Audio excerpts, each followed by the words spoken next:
So I've got a MIDI controller here.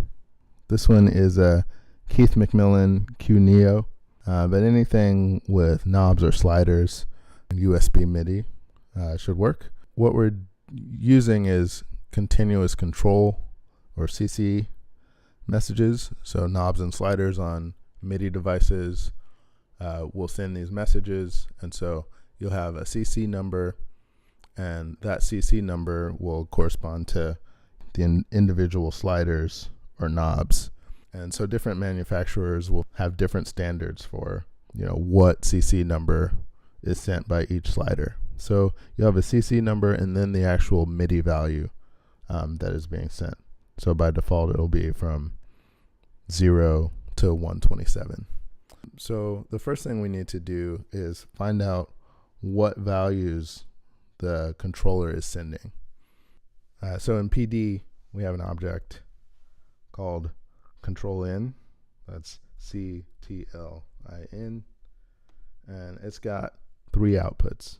So we can just put number boxes on those outputs. So in MIDI settings, just make sure the controller that you're using is selected.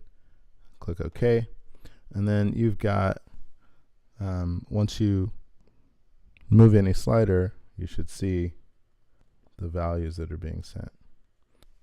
So this value is going to be control in 6 on channel 1. So now we can come in and say control in 6-1 and only look for values on that particular slider. And we see that goes from 0 to 127. And so earlier we had a slider here that we set from 0 to 1, and we're getting values from 0 to 127. So we could just divide those by 127 and connect that to the slider. And now our on-screen slider is going to match our MIDI controller.